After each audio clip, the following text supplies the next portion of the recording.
B J P പഴയ BJP അല്ല. അദ്വാനിയുടെ കാലത്തെ ബി.ജെ.പിയോ വാജ്പേയിയുടെ കാലത്തെ ബി.ജെ.പി അല്ലല്ലോ.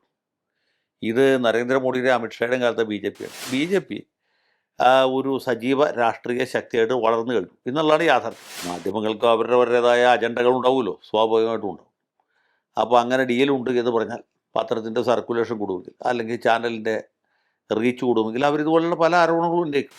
ഏറ്റവും അധികം ശ്രദ്ധിക്കുന്നത് ഒന്ന് മുരളീധരൻ മത്സരിക്കുന്ന കഴക്കൂട്ടും, അതുപോലെ തന്നെ രാജീവ് ചന്ദ്രശേഖർ മത്സരിക്കുന്ന നേമമാണ്. നേമത്താണ് ബി.ജെ.പിക്ക് കേരളത്തിൽ ഏറ്റവും സ്വാധീനമുള്ളതും വിജയസാധ്യത. ബി.ജെ.പി 2ാം സ്ഥാനത്തെത്തുക മാത്രമല്ല, ബി.ജെ.പിയുടെ ശക്തമായ സാന്നിധ്യം പല മണ്ഡലങ്ങളിലും പ്രകടമായിരിക്കും.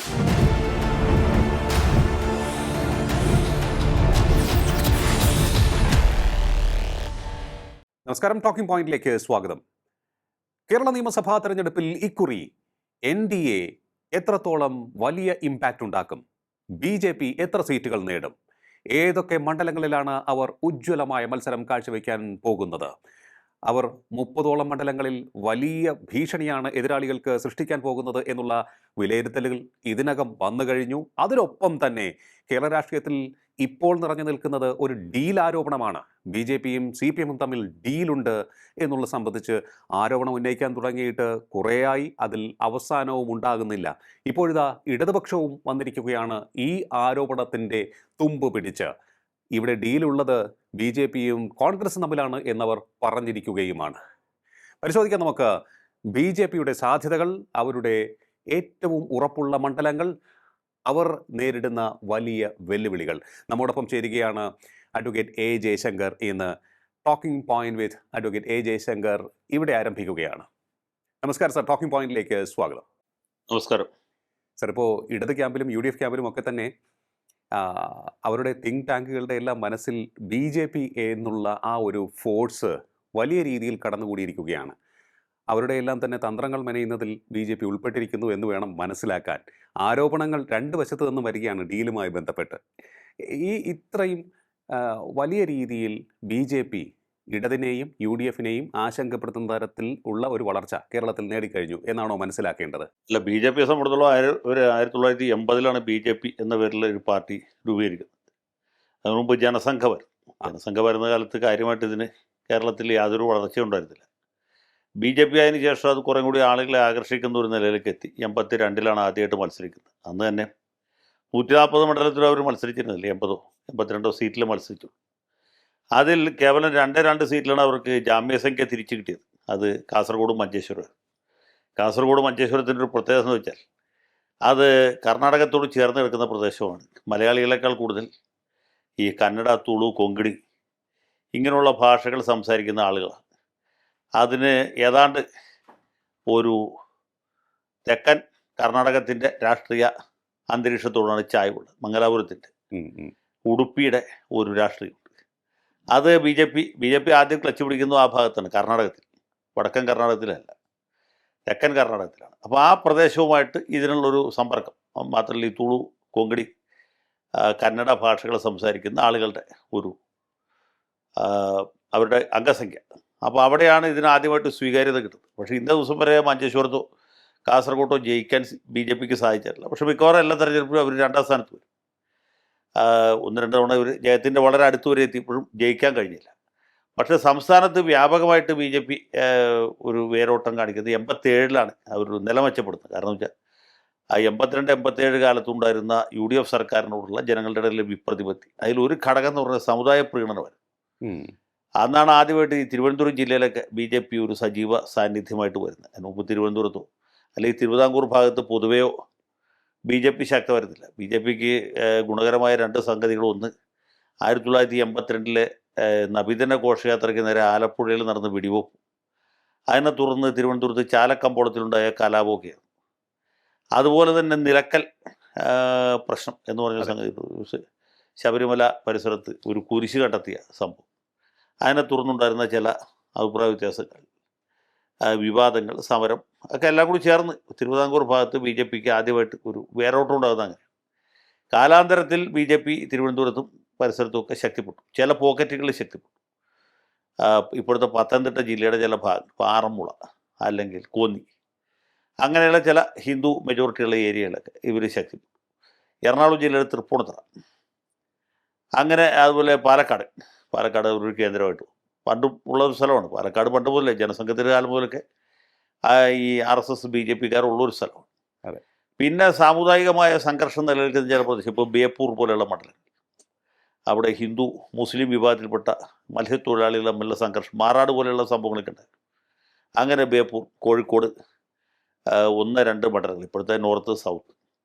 പിന്നെ സ്വാഭാവികമായിട്ട് തലശ്ശേരി പ്രദേശം, അവിടെ നിരന്തരമായ സംഘടനകൾ നടന്നിരുന്ന ഏരിയ, പാനൂര്, അതുപോലെ പെരിങ്ങളം, അതിനപ്പുറത്ത് തലശ്ശേരി, അങ്ങനെ കണ്ണൂർ ജില്ലയുടെ ചില ഭാഗങ്ങളിലൊക്കെ ഇങ്ങനെയുള്ള സംഭവങ്ങളുണ്ട്. പക്ഷേ അവിടെ ഇപ്പോൾ പോലും BJPക്ക് വലിയൊരു കടന്നുകയറ്റം ഉണ്ടാക്കാൻ പറ്റിയിട്ടില്ല. കണ്ണൂർ എന്ന് കേൾക്കുമ്പോൾ RSS മാർക്സിസ്റ്റ് സംഘടനകളുടെ ഒരു കേന്ദ്രമായിരുന്നുവെങ്കിൽ പോലും ആ ഭാഗത്ത് ഇപ്പോൾ പോലും ഈ കോഴിക്കോട് ജില്ലയിലോ അല്ലെങ്കിൽ പാലക്കാട്ടോ അല്ലെങ്കിൽ തൃശ്ശൂരോ ഒക്കെ ഉണ്ടാക്കിയിട്ടുള്ള പോലൊരു മുന്നേറ്റം ഇന്ന ദിവസം വരെ BJPക്ക് ഉണ്ടാക്കാൻ കഴിഞ്ഞിട്ടില്ല. അപ്പോൾ BJPയുടെ വളർച്ച സംസ്ഥാനത്തിൻ്റെ പല ഭാഗങ്ങളിലും പല രീതിയിലായിരുന്നു.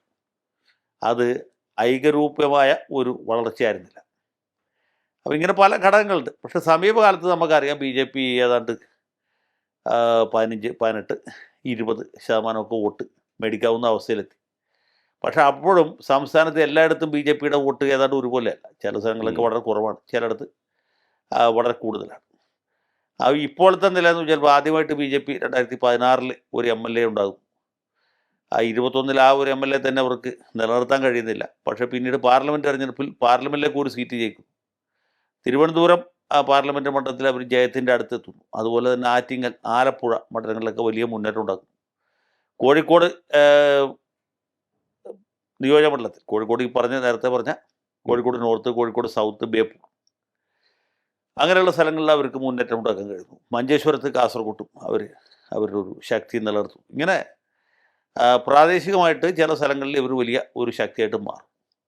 പിന്നെ സമീപകാലത്ത് ഇപ്പോൾ ഒരു കൂട്ടുകക്ഷികളൊക്കെ ആയിട്ട് ചേർന്ന്, ഇപ്പോൾ PC ജോർജും മകനും വന്നതിന് ശേഷം പൂഞ്ഞാർ, അല്ലെങ്കിൽ സാബു ജേക്കബിൻ്റെ 2020 വന്നതിന് ശേഷം എറണാകുളം ജില്ലയുടെ ചില ഭാഗങ്ങൾ, അവിടേക്ക് ഇവരുടെ ഒരു സാങ്കത്യം വർദ്ധിച്ചിരിക്കും. പിന്നെ ഞാൻ നേരത്തെ പറഞ്ഞൊരു കാര്യം ആവർത്തിക്കുകയാണ്. അതായത് ഈ കേരളത്തിലെ അവർണ ജാതി വിഭാഗങ്ങൾക്കിടയിൽ BJPക്ക് കാര്യമായ യാതൊരു മുന്നേറ്റമൊക്കെ കഴിഞ്ഞിരുന്നില്ല.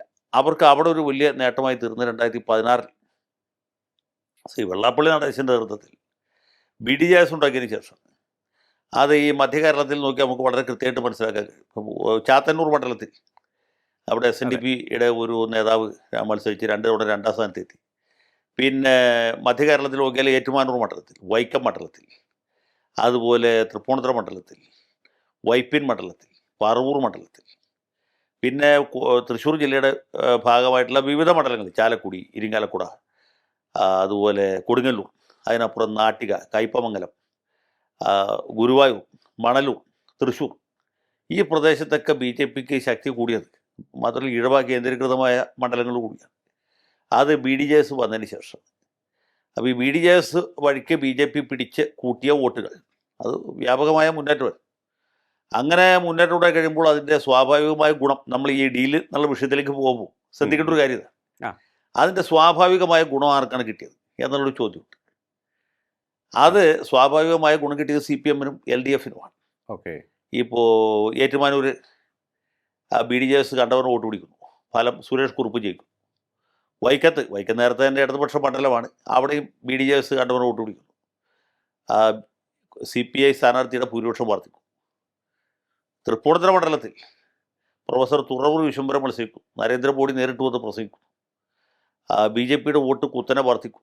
ഫലം K ബാബു തോൽക്കുന്നു, സ്വരാജ് ജയിക്കുന്നു. സ്വരാജിനെ ജയിപ്പിച്ചത് അല്ലെങ്കിൽ ബാബുവിനെ തോൽപ്പിച്ചത് മോഡിയാണ്, അല്ലെങ്കിൽ തുറവൂർ വിശ്വംഭരനാണ്. അങ്ങനെ ഒരു പ്രതിഭാസം നമുക്ക് ഈ തൃശ്ശൂർ ജില്ലയിൽ വളരെ വ്യാപകമായിട്ട് കാണാൻ കഴിയും.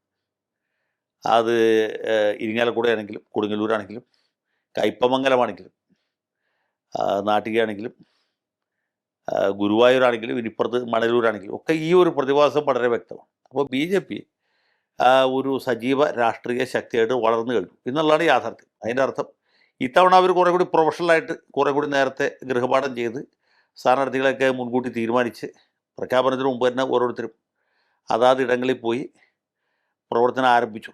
പിന്നെ BJPക്ക് പണത്തിന് യാതൊരു ക്ഷാമമില്ല. അതാണ് ഏറ്റവും പ്രധാനപ്പെട്ട ഘടകം. എത്ര പണം ചെലവഴിക്കാൻ, ഒരു ലോക്കൽ ബോഡി ഇലക്ഷനിൽ പോലും ലക്ഷക്കണക്കിന് രൂപ ചെലവഴിക്കാൻ ഒരു മടിയോ അല്ലെങ്കിൽ ലോഭമോ ഇല്ലാത്ത പാർട്ടിയാണ് ബി ജെ പി. അതിന് ഭാഗത്തിന് റിസോഴ്സസ് അവർക്കുണ്ട്, പണമുണ്ട്. പിന്നെ പല മേഖലകളിൽ പ്രസിദ്ധരായ ആളുകളെ കണ്ടെത്തി അവരെ സ്ഥാനാർത്ഥികളൊക്കെ അവതരിപ്പിക്കുക. പിന്നെ ചെറിയ പ്രാദേശിക പാർട്ടികളെ കൂട്ടിയോജിപ്പിച്ച് കൊണ്ടുപോകുമ്പോൾ തമിഴ്നാട് കാമരാജ് കോൺഗ്രസ് എന്ന് പറയുന്ന പാർട്ടി, അല്ലെങ്കിൽ നമ്മുടെ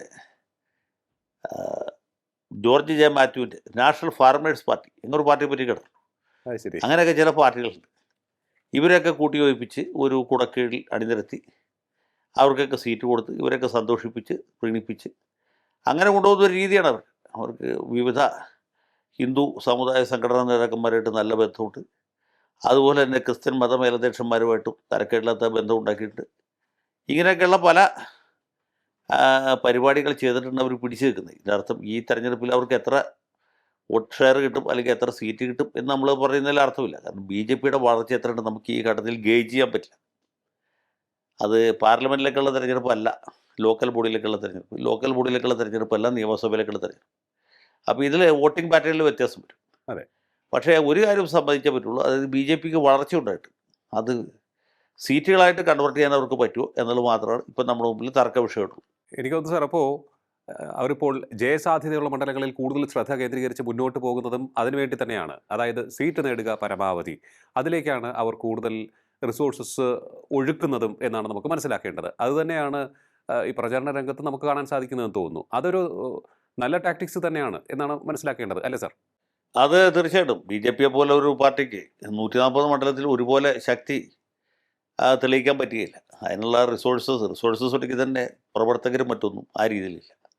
അപ്പോൾ സ്വാഭാവികമായിട്ടും അവർക്ക് ശക്തിയുള്ള പ്രദേശങ്ങളിൽ ഓരോ ജില്ലയിലും അവർക്ക് ശക്തി തെളിയിക്കാൻ കഴിയാവുന്ന മണ്ഡലങ്ങൾ ഐഡൻറ്റിഫൈ ചെയ്ത് അവിടേക്ക് ഭേദപ്പെട്ട സ്ഥാനാർത്ഥികളെ അവതരിപ്പിച്ച് ആ സ്ഥലത്തേക്ക് അവരുടെ പ്രവർത്തകരെ പരമാവധി കോൺസെൻട്രേറ്റ് ചെയ്ത് പണം അതനുസരിച്ച് ചിലവഴിച്ച് ആ പ്രചരണ സംവിധാനങ്ങൾ അതനുസരിച്ച് ഉപയോഗിച്ച് അത് മതിലെഴുത്ത് മാത്രമല്ല, പോസ്റ്റ് ഒട്ടിക്കൽ മാത്രമല്ല, ഇലക്ട്രോണിക് മീഡിയ അടക്കം കൃത്യമായിട്ട് ഉപയോഗിച്ച് പിന്നെ കേന്ദ്ര നേതാക്കന്മാരെ കൊണ്ടുവന്ന് പ്രചരണം നടത്തി. ഇപ്പോൾ പാലക്കാട്ട് ശോഭാ സുരേന്ദ്രന് വേണ്ടി പ്രസംഗിക്കാൻ നരേന്ദ്രമോദി വരുന്നു, അല്ലെങ്കിൽ തൃശ്ശൂർ വരുന്നു, പാലായിൽ വരുന്നു എന്നൊക്കെ പറയുമ്പോൾ അതിന് വേറൊരു ഡയമെൻഷൻ ഉണ്ട്. അതെ, ഇത് ഇന്ത്യൻ പ്രധാനമന്ത്രിയുടെ കൈവെപ്പുള്ള സ്ഥാനാർത്ഥിയാണ് എന്ന ഒരു ഫീല് അവിടുത്തെ വോട്ടർമാർക്ക് ഉണ്ടാവും. അങ്ങനെയൊക്കെ ഉള്ള പരിപാടികൾ കൊണ്ട് ജനശ്രദ്ധ ആകർഷിക്കാനും ജനങ്ങളുടെ അംഗീകാരം പിടിച്ചു പറ്റാനുള്ള ശ്രമമാണ് ഇവർ നടത്തിക്കൊണ്ടിരിക്കുന്നത്. സാർ, ഈ ഡീൽ ആരോപണം ഇങ്ങനെ തുടർന്നുകൊണ്ടേയിരിക്കുകയാണ്. CPM-ഉം BJP-യും തമ്മിൽ ധാരണയുണ്ട് 10 സീറ്റുകളിൽ. ഇതാണ് കോൺഗ്രസിൻ്റെ ഭാഗത്ത് നിന്നും വളരെ ശക്തമായി ഗുരുതരമായി ഉയർത്തപ്പെട്ടുകൊണ്ടിരിക്കുന്ന ഒരു ആരോപണം. എത്ര സാധ്യതയുണ്ട് സാർ ഇതിന്? BJP-യും CPM-ഉം പോലുള്ള രണ്ട് പാർട്ടികൾ പരസ്പരം ധാരണയുണ്ടാക്കുന്നു, തിരഞ്ഞെടുപ്പിൽ കുറേയേറെ മണ്ഡലങ്ങളിൽ മറുവിഭാഗത്തിന് വിജയം നേടുവാനായി ദുർബല സ്ഥാനാർത്ഥികളെ നിർത്തുന്നു എന്നൊക്കെയുള്ള ആരോപണം ഉയരുന്നുണ്ട്. അല്ല, ഈ BJP-യുടെ പ്രവർത്തകർ പഴയ പോലെ കാശ് വാങ്ങിച്ചിട്ട് ലീഡർഷിപ്പ് കാശ് വാങ്ങിച്ചിട്ട് വോട്ട് മറിച്ച് ചെയ്യുക എന്ന പരിപാടി ഇപ്പോൾ നടക്കാൻ സാധ്യതയില്ല. അത് രണ്ട് കാരണമുണ്ട്. ഒന്നാമത് ഇപ്പോൾ BJP-യെ സംബന്ധിച്ചിടത്തോളം അങ്ങനെ കാശ് വാങ്ങിച്ചിട്ട് വോട്ട് വെക്കേണ്ട ആവശ്യമില്ല. അവരുണ്ടെങ്കിൽ കാശ് കൊടുത്ത് വോട്ട് വാങ്ങിക്കാം എന്ന അവസ്ഥയിൽ നിൽക്കുക. കാരണം BJP പഴയ BJP അല്ല. അദ്വാനിയുടെ കാലത്തെ BJP-യോ വാജ്പേയിയുടെ കാലത്തെ BJP അല്ലല്ലോ.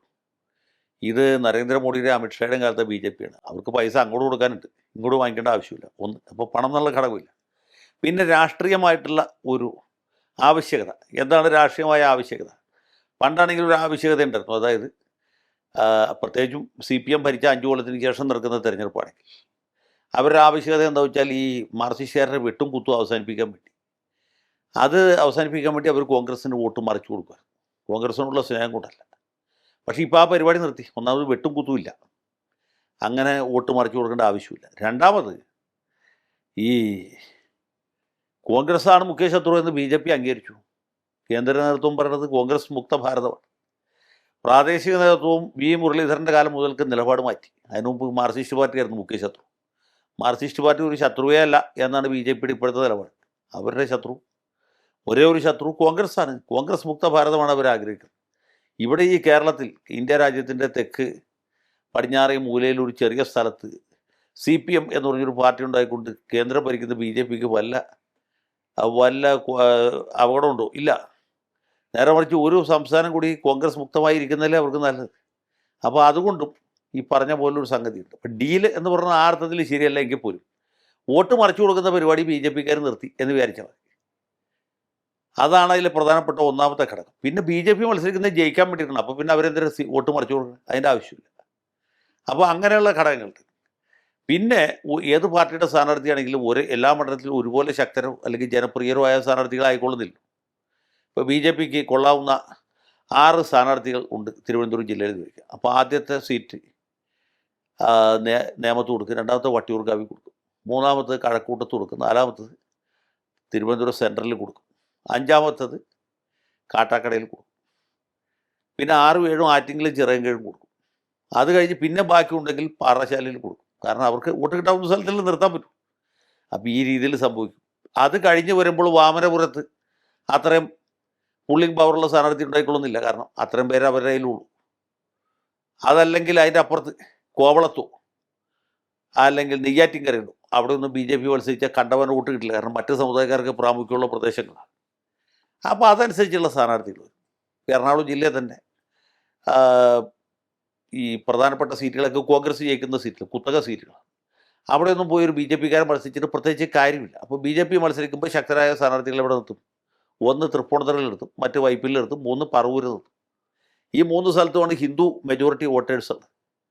ഇപ്പോൾ നമ്മുടെ സാബുവിൻ്റെ പാർട്ടി വന്നതിന് ശേഷം ഈ കുന്നത്തുനാട്, പെരുമ്പാവൂർ, മൂവാറ്റുപുഴ, കോതമംഗലം ഇങ്ങനെയുള്ള പ്രദേശത്തൊക്കെ കുറച്ചും കൂടി ഭേദപ്പെട്ട സ്ഥാനാർത്ഥികൾ നിർത്താവുന്ന അവസ്ഥയിലേക്ക് എത്തിയിട്ടുണ്ട്. അതിപ്പോൾ പുതുതായിട്ടുണ്ടായ ഒരു പ്രതിഭാസമാണ്. ഇതാണ് സംഭവിച്ചുകൊണ്ടിരിക്കുന്നത്. അപ്പോൾ സ്വാഭാവികമായിട്ടും അത് മറിച്ചു വിറ്റു എന്നൊക്കെയുള്ള ആരോപണം ഉന്നയിക്കുന്നവർക്ക് എളുപ്പമാണ്. അങ്ങനെ ഉന്നയിക്കുന്നുണ്ട് വേറൊരു മെച്ചമുണ്ട്. കാരണം ഇടതുപക്ഷവും BJP തമ്മിൽ അവിശുദ്ധ സഖ്യമുണ്ട് എന്ന് പ്രചരിപ്പിച്ചാൽ അതിൻ്റെ ഗുണം UDFന് കിട്ടും. കാരണം മുസ്ലിം വിഭാഗത്തിൽപ്പെട്ട ആളുകൾ LDFിൻ്റെ ഉപേക്ഷിച്ച് UDFിൻ്റെ ഭാഗത്തേക്കും എന്നുള്ളതുകൊണ്ടാണ്. അതൊക്കെ എന്തുമാത്രം വില പോകുന്നുള്ള വേറെ ചോദ്യമാണ്. പക്ഷേ ഇങ്ങനെ ചില ഘടകങ്ങൾ അതിൻ്റെ അകത്തുണ്ട് എന്ന് മാത്രമേ നമ്മൾ മനസ്സിലാക്കിയത്. അത്തരത്തിലൊരു പ്രചാരണത്തിൽ ഒട്ടേറെ പേർ പങ്കാളികളായി. ഈവൻ മാധ്യമങ്ങൾ പോലും അത്തരത്തിലുള്ള കാര്യങ്ങൾ കണ്ടെത്തി ജനങ്ങൾക്ക് മുന്നിലേക്ക് എത്തിക്കുവാൻ മത്സരിക്കുന്നത് പോലെ തോന്നുകയും ചെയ്തു. അതെ, മാധ്യമങ്ങൾക്ക് അവരുടേതായ അജണ്ടകൾ ഉണ്ടാവുമല്ലോ, സ്വാഭാവികമായിട്ടും ഉണ്ടാവും. അപ്പോൾ അങ്ങനെ ഡീലുണ്ട് എന്ന് പറഞ്ഞാൽ പത്രത്തിൻ്റെ സർക്കുലേഷൻ കൂടുമെങ്കിൽ അല്ലെങ്കിൽ ചാനലിൻ്റെ റീച്ച് കൂടുമെങ്കിൽ അവരിതുപോലുള്ള പല ആരോപണങ്ങളും ഉന്നയിക്കും. പക്ഷേ ഒരു കാര്യം ഞാൻ പറയാം, ഈ RSSകാർ മാർക്സിസ്റ്റുകാർക്കും മാർക്സിസ്റ്റുകാർ RSSകാർക്കും വോട്ട് മറിച്ചു കൊടുക്കുന്ന സമ്പ്രദായം ഉണ്ടാവില്ല. പിന്നെ വേറൊരു സംഭവമുണ്ട്. അതായത് താരതമ്യേന ഒരു വീക്കായ സ്ഥാനാർത്ഥിയെ BJP നിർത്തുകയാണെങ്കിൽ, തീരെ വീക്കായ സ്ഥാനാർത്ഥിയാണ്, BJPക്കാർക്ക് പോലും ആ സ്ഥാനാർത്ഥിക്ക് വോട്ട് ചെയ്യാൻ താല്പര്യമില്ലെങ്കിൽ, അന്യഥ വോട്ട് ചെയ്യുന്ന പാർട്ടി മെമ്പർമാരോ അടുത്ത അനുഭാവികളോ അല്ലാത്ത പൊതുജനങ്ങൾ വോട്ട് ചെയ്യില്ലേ, ആ വോട്ടിൽ ചോർച്ചയുണ്ടാവും. ആ വോട്ട് ഒന്നുകിൽ UDFിലേക്ക് അല്ലെങ്കിൽ LDFിലേക്ക് പോകും. അത് പല മണ്ഡലത്തിൽ സാഹചര്യം അനുസരിച്ച് വ്യത്യാസം വരും. ഒരു മണ്ഡലത്തിൽ UDF കിട്ടിയെന്ന് വെച്ചാൽ വേറെ മണ്ഡലത്തിൽ LDFിനായിരിക്കും കിട്ടുക. അത് നമുക്ക് ഇവിടെ നിന്നിട്ട് ഇങ്ങനെ കൃത്യമായ ഡാറ്റ ഇല്ലാതെ പ്രവചിക്കാൻ പറ്റുകയില്ല. ഓക്കെ, ചിലപ്പോൾ അവർക്ക് 8 അല്ലെങ്കിൽ 10 സീറ്റൊക്കെ ലഭിക്കും എന്നുള്ള അഭിപ്രായങ്ങളൊക്കെ വന്നുകൊണ്ടേയിരിക്കുന്നുണ്ട്. അവരുടെ ഭാഗത്ത് നിന്ന് അത്തരത്തിലുള്ള ആത്മവിശ്വാസം പ്രകടിപ്പിച്ചുകൊണ്ട് അതിലേറെ സീറ്റ് നേടും എന്ന് ഉറപ്പിച്ച് പറഞ്ഞുകൊണ്ട് അവർ നേതൃത്വവും മുന്നോട്ട് പോകുന്നുണ്ട്. പക്ഷേ നമുക്ക് മനസ്സിലാക്കാൻ സാധിക്കുന്നത് തിരുവനന്തപുരം ജില്ല, അവിടെ നേമവും കഴക്കൂട്ടവും, പാലക്കാട് നോക്കുമ്പോൾ പാലക്കാട് മണ്ഡലം, അതുപോലെ തന്നെ കാസർഗോഡേക്ക് നോക്കുമ്പോൾ അവിടെ മഞ്ചേശ്വരത്തും കെ സുരേന്ദ്രൻ വലിയ ആത്മവിശ്വാസത്തിലാണ്. നമുക്ക് നേമത്തേക്കും കഴക്കൂട്ടത്തേക്കും ആദ്യം പോകാമെന്ന് തോന്നുന്നു. അവിടെ നേമത്ത് രാജീവ് ചന്ദ്രശേഖർ, കഴക്കൂട്ടത്ത് അവരുടെ വളരെ സീസൺഡ് ആയിട്ടുള്ള പൊളിറ്റീഷ്യൻ V മുരളീധരൻ, ഇരുവരും വളരെ ആത്മവിശ്വാസത്തോടുകൂടി പ്രചാരണ രംഗത്ത് മുന്നോട്ട് പോവുകയാണ്. അവിടെ ഡാറ്റ അവർക്ക് അനുകൂലമാണെന്നും തോന്നുന്നു. അല്ല, കഴക്കൂട്ടവും നേമവുമാണ് തിരുവനന്തപുരം ജില്ലയിൽ അവർ പ്രധാനമായിട്ട് ഫോക്കസ് ചെയ്തിട്ടുള്ളത്. അതേസമയം തന്നെ വട്ടിയൂർക്കാവിലും തിരുവനന്തപുരം സെൻട്രലിലും നമ്മുടെ ആറ്റിങ്ങൽ, ചിറയൻകീഴ് മുതലായ സംവരണ മണ്ഡലങ്ങളിലും കാട്ടാക്കടയിലും അവർ നല്ലോണം ശ്രദ്ധിക്കുന്നുണ്ട്. ഇവിടെയൊക്കെ വലിയ ഫൈറ്റ് ഉണ്ടാക്കാൻ അവർ ഉദ്ദേശിക്കുന്നുണ്ട്, ജയിച്ചാലും ജയിച്ചില്ലെങ്കിലും. പക്ഷേ ഏറ്റവും അധികം ശ്രദ്ധിക്കുന്നത് ഒന്ന് മുരളീധരൻ മത്സരിക്കുന്ന കഴക്കൂട്ടും, അതുപോലെ തന്നെ രാജീവ് ചന്ദ്രശേഖർ മത്സരിക്കുന്ന നേമമാണ്. 2 സ്ഥലത്തും അവർക്ക് ശക്തമായ അടിത്തറയുണ്ട്, പ്രവർത്തകരുണ്ട്, പണമുണ്ട്, സംവിധാനങ്ങളുണ്ട്. പിന്നെ സ്ഥാനാർത്ഥികളും ഗംഭീരന്മാരാണ്. രണ്ടുപേരും മുൻ കേന്ദ്രമന്ത്രിമാർ, സീസൺഡ് രാഷ്ട്രീയക്കാർ. അപ്പോൾ ഈ 2 സ്ഥലത്തും വലിയ പ്രതീക്ഷ വെച്ച് പുലർത്തുന്നുണ്ട്. ഇപ്പോൾ ഈ ഡീലിൻ്റെ പ്രശ്നം പരിഗണിക്കുമ്പോൾ നമ്മൾ കാണുന്നത് എന്താണ്? ഇപ്പോൾ ഡീലില്ല എന്നുള്ളതിന് ഏറ്റവും വലിയ തെളിവ് ഈ 2 മണ്ഡലങ്ങൾ മാത്രം നോക്കിയാൽ മതി. അവിടെ 2 സ്ഥലത്തും പ്രധാനപ്പെട്ട എതിരാളി എന്ന് പറയുന്നത് LDF ആണ്. അതെ, 1ാം സ്ഥാനത്ത് നിൽക്കുന്ന പാർട്ടി 2ാം സ്ഥാനത്ത് നിൽക്കുന്ന പാർട്ടി തമ്മിൽ എങ്ങനെ ഡീൽ ഉണ്ടാക്കാൻ പറ്റും? അതുണ്ടാക്കാൻ പറ്റില്ലല്ലോ. അപ്പോൾ BJP ആരെങ്കിലുമായിട്ട് ഡീൽ ഉണ്ടാക്കിയിട്ടുണ്ടെങ്കിൽ അത് കോൺഗ്രസുമായിട്ട് ഉണ്ടാക്കാൻ പറ്റും. ഏറ്റവും കുറഞ്ഞത് കഴക്കൂട്ടത്തും അതുപോലെ നേമത്തും. നേരെ മറിച്ച് ഇപ്പോൾ വേറൊരു രീതിയിൽ നോക്കിയാൽ ഇനി മറ്റൊരു ഉദാഹരണം നോക്കുക. ഇപ്പോൾ ചാത്തന്നൂർ നമ്മൾ നേരത്തെ പറഞ്ഞൊരു മണ്ഡലം, കൊല്ലം ജില്ലയിൽ അവർക്ക് ഏറ്റവും പ്രതീക്ഷയുള്ള മണ്ഡലമാണ് ചാത്തന്നൂർ. ചാത്തന്നൂരിൽ യഥാർത്ഥ മത്സരം എന്ന് പറയുന്നത് LDFും BJPയും തമ്മിലാണ്. അപ്പോൾ പിന്നെ ആരുമായിട്ട് ഡീലുണ്ടാക്കുക? കോൺഗ്രസുമായിട്ട് ഡീലുണ്ടാക്കുക. അത് സംഭവ്യമല്ലല്ലോ. കോൺഗ്രസ് സ്ഥാനാർത്ഥിയുടെ വോട്ട് വല്ലാതെ കുറഞ്ഞു പോയാൽ സ്വാഭാവികമായിട്ടും BJP ചെയ്യും, അല്ലെങ്കിൽ LDF ചെയ്യും. അതാണ് അവിടുത്തെ സാഹചര്യം. അപ്പോൾ ഡീലുണ്ടാക്കണമെങ്കിൽ കോൺഗ്രസ്സായിട്ടേ പറ്റും. ഇതാണ് പല സ്ഥലങ്ങളിലും സംഭവിച്ചുകൊണ്ടിരിക്കുന്നത്. അല്ല സാർ, ചാത്തന്നൂരിൽ BJPയുടെ പ്രതീക്ഷ അല്ലെങ്കിൽ NDAയുടെ പ്രതീക്ഷ ഈഴവ വോട്ടുകളിലായിരുന്നു. അവിടെ SNDPയുടെ മുൻ ഭാരവാഹി മത്സരരംഗത്തേക്ക് വരുന്നു. അദ്ദേഹം തുടർച്ചയായി 2ാം സ്ഥാനത്തേക്ക് എത്തുന്നു. ആ ഒരു മികച്ച പ്രകടനത്തിന്റെ അടിസ്ഥാനത്തിൽ വീണ്ടും മത്സരിക്കുന്നു. അതെ, മറുവശത്തും അവർ ഈഴവ വിഭാഗത്തിലെ സ്ഥാനാർത്ഥിയാണെന്ന് ഇവിടെ ഫീൽഡ് ചെയ്തിരിക്കുന്നത്. അപ്പോൾ മത്സരം കടുക്കുകയാണ് ചെയ്യുന്നത്. അപ്പോൾ തീർച്ചയായിട്ടും മത്സരം കടുക്കും. പക്ഷെ അപ്പോഴും യഥാർത്ഥ മത്സരം എന്ന് പറയുന്നത് LDFും BJPയും തമ്മിലാണ്. LDFും BJPയും തമ്മിലാണ് ചാത്തന്നൂർ യഥാർത്ഥ മത്സരം. 3 സ്ഥാനാർത്ഥികളും ഇടവരാണ്. കഴിഞ്ഞ 2 തവണ അങ്ങനെ ആയിരുന്നില്ല. കഴിഞ്ഞ 3 തവണയായിട്ട് CS ജയലാൽ നായർ സമുദായ അംഗവരും.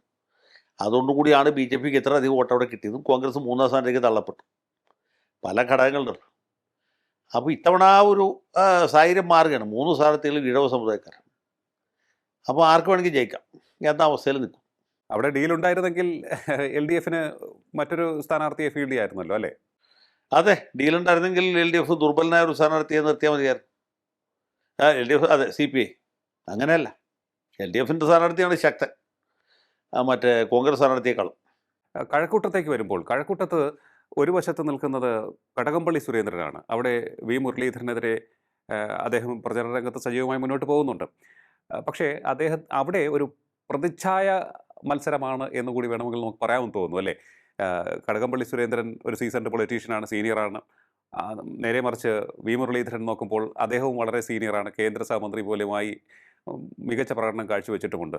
ഇപ്പോൾ പ്രതിച്ഛായയുടെ കാര്യം പറയുമ്പോൾ കടകംപള്ളി സുരേന്ദ്രൻ ഒരല്പം കളങ്കിത രൂപത്തിലാണ് മുന്നോട്ട് പോകുന്നതെന്ന് തോന്നുന്നു. മറുവശത്ത് ക്ലീൻ ഇമേജുമായി V മുരളീധരൻ രംഗത്തുമുണ്ട്.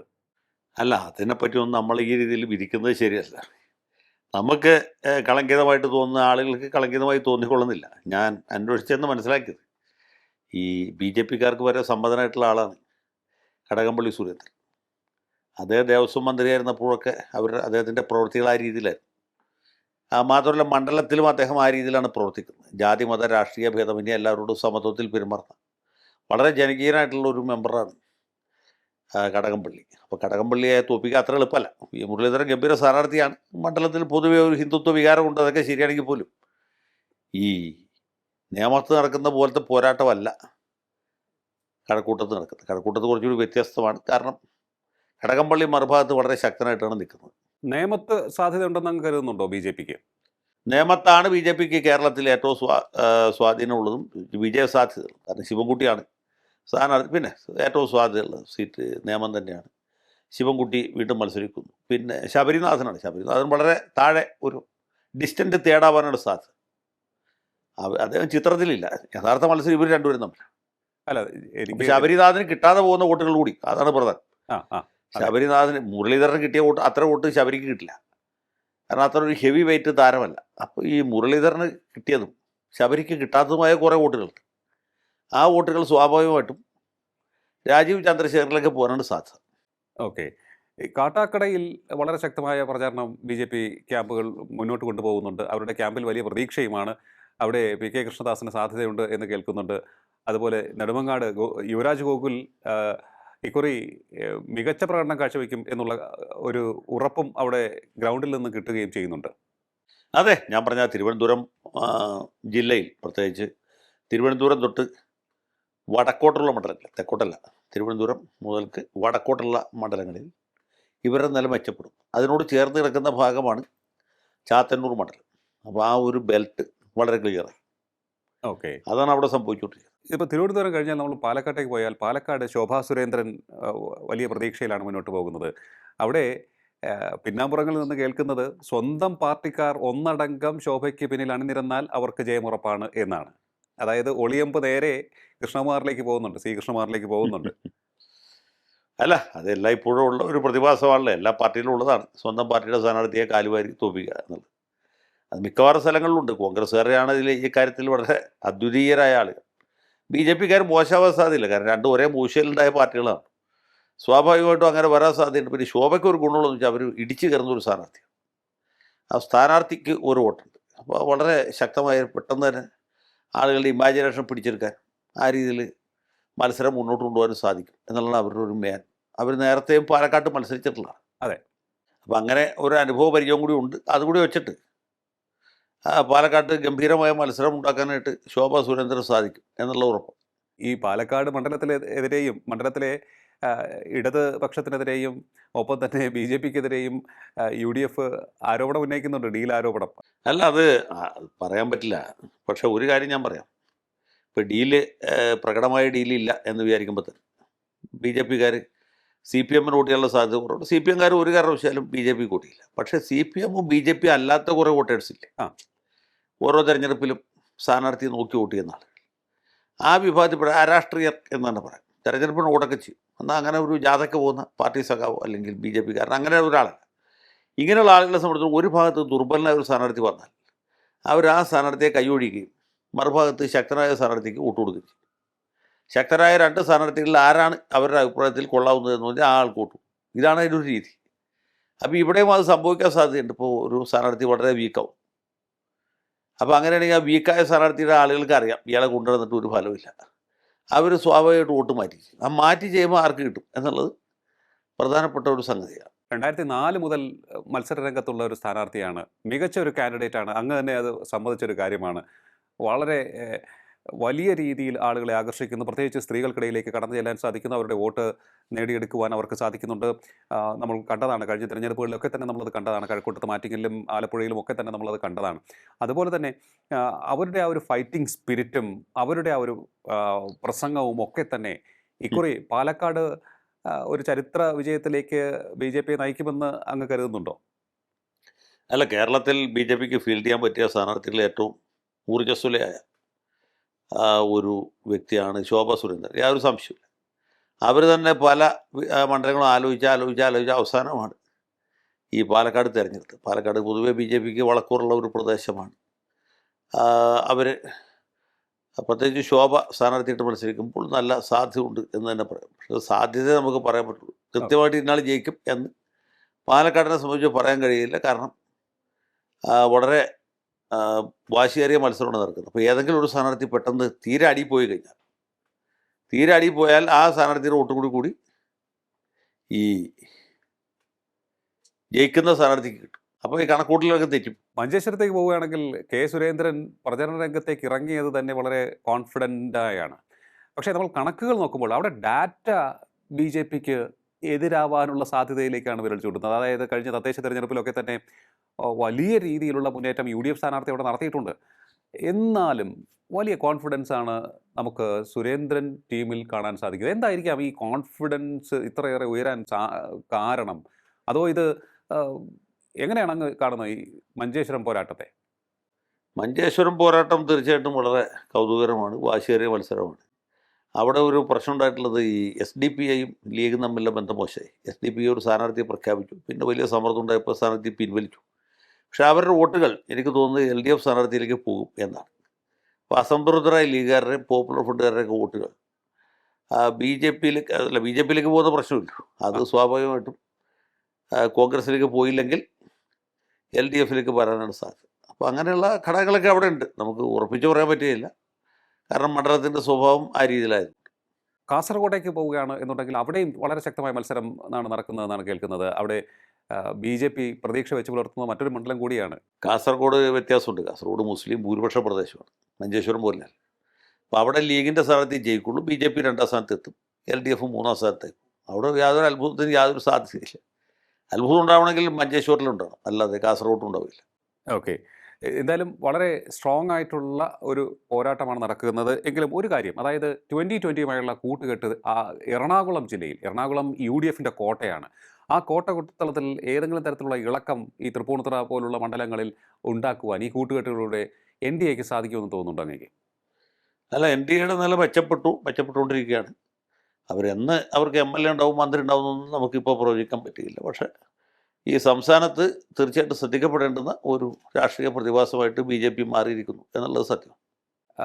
എങ്കിലും ഞാൻ അവസാനിപ്പിക്കുന്നതിന് മുമ്പ് ചോദിച്ചോട്ടെ, എത്ര മുതൽ എത്ര വരെ? നമുക്ക് ഒരിക്കലും ഇത് പ്രഡിക്ഷൻ അല്ല, അങ്ങയുടെ മനസ്സിൽ ഉള്ളിൻ്റെ ഉള്ളിൽ ഒരു ഇൻറ്റ്യൂഷൻ ഉണ്ടല്ലോ, അതിലെന്താണ് പറയുന്നത്? ബി ജെ പി ഇക്കുറി ബി അക്കൗണ്ട് ജെ പി പരമാവധി 5-6 സീറ്റുകൾ വരെ ജയിക്കാം.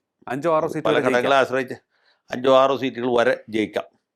ഓക്കെ, അത് കുറഞ്ഞത് എത്രയെന്ന് പറയാൻ പറ്റില്ല. പക്ഷേ ബി ജെ പി ശക്തമായിട്ട് മത്സരിക്കുന്നു. നമുക്ക് തിരുവനന്തപുരം ജില്ലയിൽ, കൊല്ലം ജില്ലയിൽ, ഈവൻ എറണാകുളം ജില്ലയിൽ, കോട്ടയം ജില്ലയിൽ പി സി ജോർജ് മകനൊക്കെ മത്സരിക്കും.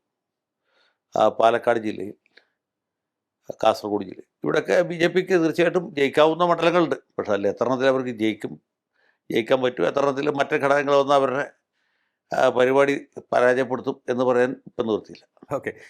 ഒരു ചോദ്യം കൂടി, അതായത് ഈ കോട്ടയം ജില്ലയിലെ കാര്യം നമ്മൾ സംസാരിച്ചില്ല. കോട്ടയത്ത് തിരുവല്ലയിൽ അനൂപ് ആൻ്റണി ഉണ്ട്, അതുപോലെ തന്നെ പാലായിൽ ഷോൺ ജോർജ് ഉണ്ട്, പൂഞ്ഞാറിൽ പി സി ജോർജ് ഉണ്ട്. ഈ 3 മണ്ഡലങ്ങൾ ഏതെങ്കിലും തരത്തിലൊരു അത്ഭുത റിസൾട്ട് ഉണ്ടാക്കുമെന്ന് കരുതുന്നുണ്ടോ അങ്ങ്?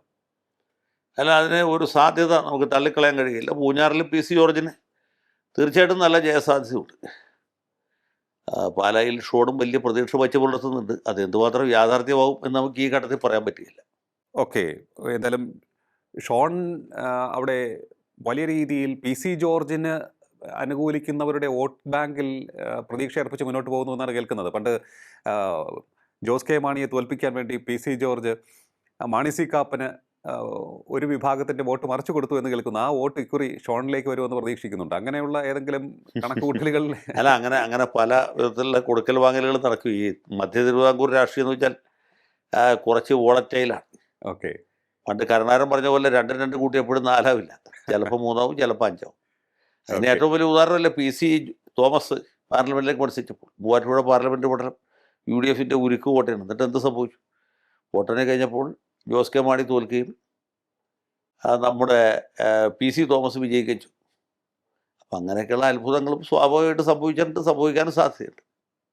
എന്തായാലും ബി ജെ പിക്ക് ഇക്കുറി കുറേയേറെ 2ാം സ്ഥാനങ്ങൾ കിട്ടും അല്ലേ സർ? ഉറപ്പിക്കാം. തീർച്ചയായിട്ടും ബി ജെ പി 2ാം സ്ഥാനത്തെത്തുക മാത്രമല്ല, ബി ജെ പിയുടെ ശക്തമായ സാന്നിധ്യം പല മണ്ഡലങ്ങളിലും പ്രകടമായിരിക്കും എന്നുള്ള കാര്യത്തിൽ യാതൊരു സംശയവുമില്ല. അതിൻ്റെ കാരണം എന്ന് വെച്ചാൽ സംസ്ഥാനത്ത് പൊതുവെ ഒരു വലിയ ആൻറ്റി ഇൻകംബൻസി ഉണ്ട്. ആൻറ്റി ഇൻകംബൻസിയുടെ ഗുണഭോക്താക്കളാണ് ബി ജെ പിയും കോൺഗ്രസും. അപ്പോൾ ആൻറ്റി ഇൻകംബൻസി പൂർണ്ണമായിട്ടും കോൺഗ്രസിലേക്ക് പോകില്ല, ഒരു ഭാഗം ബി ജെ പിയിലേക്ക് വരും. അങ്ങനെയാണ് ഈ റിസൾട്ട് നമ്മൾ പറഞ്ഞ രീതിയിൽ ഉണ്ടാകാൻ പോകുന്നത്. കേരള നിയമസഭാ തെരഞ്ഞെടുപ്പിന്റെ പ്രചാരണ രംഗം കൊഴുത്തുകൊണ്ടിരിക്കുകയാണ്. അവിടെ കാണാൻ സാധിക്കുന്ന ഏറ്റവും പ്രത്യക്ഷമായ ഒരു കാര്യം ബി ജെ പിയുടെ വളർച്ച സംബന്ധിച്ചുള്ള കാര്യം തന്നെയാണ്. ബി ജെ പി കേരളത്തിൽ വലിയ ഇമ്പാക്റ്റ് ഉണ്ടാക്കുക തന്നെ ചെയ്യും ഈ തെരഞ്ഞെടുപ്പിൽ എന്നാണ് അഡ്വക്കേറ്റ് എ ജയശങ്കർ പറഞ്ഞിരിക്കുന്നത്. 5 മുതൽ 6 സീറ്റ് വരെ അവർക്ക് നേടാൻ സാധ്യതയുണ്ട് എന്നും അദ്ദേഹം പറഞ്ഞിരിക്കുന്നു. നേമത്താണ് അവർക്ക് ഏറ്റവും വലിയ സാധ്യതയെന്നും പറഞ്ഞിരിക്കുകയാണ്. ഒട്ടേറെ മണ്ഡലങ്ങളിൽ അവർക്ക് 2ാം സ്ഥാനത്തെത്താനുള്ള സാധ്യതയും അദ്ദേഹം കൽപ്പിക്കുകയാണ്. മറ്റൊന്ന്, ബി ജെ പി വലിയ വളർച്ച കേരളത്തിൽ നേടിക്കൊണ്ടിരിക്കുകയാണ്. അത് വരും നാളുകളിലും ഉണ്ടാകും. മാറുന്ന രാഷ്ട്രീയ അന്തരീക്ഷം തന്നെയാണ് ഇതിൽ നിന്ന് നമ്മൾ മനസ്സിലാക്കേണ്ടതെന്നും അദ്ദേഹം പറഞ്ഞിരിക്കുകയാണ്. വളരെയധികം നന്ദി സർ, ഇത്രയും സമയം ടോക്കിംഗ് പോയിന്റുമായി സംസാരിച്ചത്. Talking point with advocate A Jaishankar ഇന്നിവിടെ പൂർണ്ണമാകുന്നു. ഇനി അടുത്ത എപ്പിസോഡിൽ കാണാം നമുക്ക്. നമസ്കാരം.